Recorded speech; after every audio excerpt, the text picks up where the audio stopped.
Right, what is going on, guys? Welcome to Barrookie. In today's video, we're going to do a front lever and back lever workout. So, if I've learned something about the back lever and the front lever, is that inconsistent action leads to inconsistent results. Because with my front lever journey, as you've probably seen, I've got to like a semi-decent straddle front lever, and then I stopped doing front lever altogether, and my progress obviously collapsed.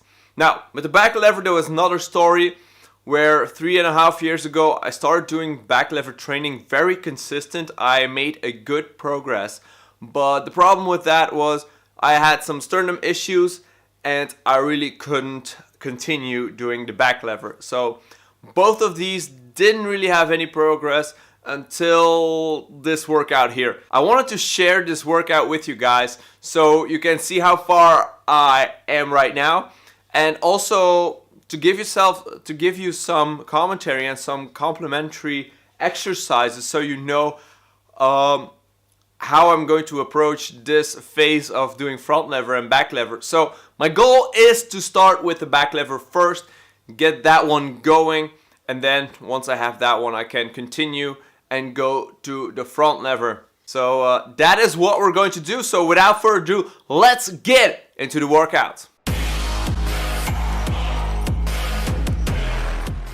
Okay, so if we're doing any type of workout, I can't stress this enough, but we need to start warming up. For the back lever, the most important thing is that the shoulders and the biceps are nice and warm so that you don't overstretch them. The first exercise that we're going to do is a skin the cat, because a skin the cat gets us through the range of motion of the back lever and makes everything ready to do some back lever work. So if we're talking about the back lever and any exercise that is related to the back lever, I like to use a chin up hold, so palms facing towards you. This puts your shoulders in a much more comfortable position once inverted. If it's your very first time doing a skin the cat, or it has been a while, what I suggest you do is you go into a skin the cat and then you let loose. Because going back requires a lot of strength, but also puts a lot of stress on your shoulders and your biceps. So if you want to avoid risking an injury, I suggest that you start going through a skin the cat and then just letting go.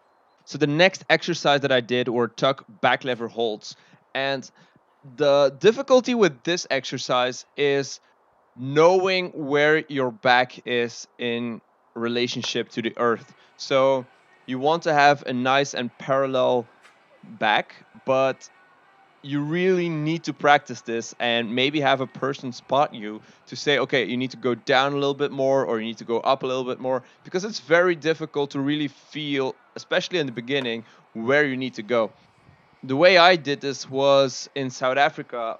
I let my girlfriend like film me, but also let her make me do the adjustments. So that's what, in that way, she could tell me what to do, but I could also review the footage and see what I did exactly. This exercise also puts a lot of stress on your shoulders and biceps just to hold it as well. So I suggest you don't go to failure, but you start with like 5 seconds, then go to 10 seconds, just to make sure that your muscles adapt and you don't risk an injury. The next exercise is more like an accessory to work the lats, but also to do a little bit of front lever work, and that is the lat pullover. So it mimics the front lever in the fact that you are using a straight arm position and that you're pulling the weight downwards towards your legs. So it's really mimicking the front lever, but I think the great thing about this is that you can really focus on all the little muscles and that you can go as low in the weight as you can possibly go. So it really gets that mind muscle connection, if you will. So here I did, like, I started with some warm-ups and I went up to 30 kilos, which is already a lot for this exercise. So I really recommend this one. You can feel the burn. While doing this exercise, a good way to activate your lats even more is to actively pull the bar apart. This really puts some focus on your lower lats and gets a nice good burn. The next exercise I did were some lat pullover holds, where I also focus on pulling the band apart to really activate those lats. It's just all about the mind-muscle connection, guys. It sounds like bro science, but the more you actively engage in using your muscles, the more I feel that you can use it during the front lever or during other exercises.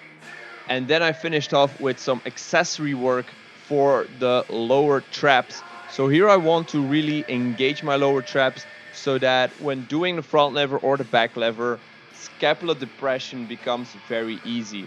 So the first exercise you see me doing here is you just lift your weights up. They're like weights of 1.5 kilos. You don't need to go much higher in the beginning. And you go from a V shape to a W shape, and you repeat this for like 15 reps. The next one is where I lay my arms next to me, and then we just like lift the scapula up, depress it, and then we're going to lift our palms up. Also notice that palms are facing down. So this exercise really gets your lower traps engaged. Also, if we're talking about posture, I can't stress this enough that the lower traps are very important to keep your scapula down and not to get into a shrugged position. So this exercise helps as well with the front lever as well in day-to-day life with good posture. Thank you so much for watching, guys. I hope you liked this video. I hope you got something out of it. If you did, let me know in the comments down below. If you find this video crap, also let me know in the comments down below so I can learn from it, so I can make better videos for you guys. So, thank you so much and see you in the next one. Peace!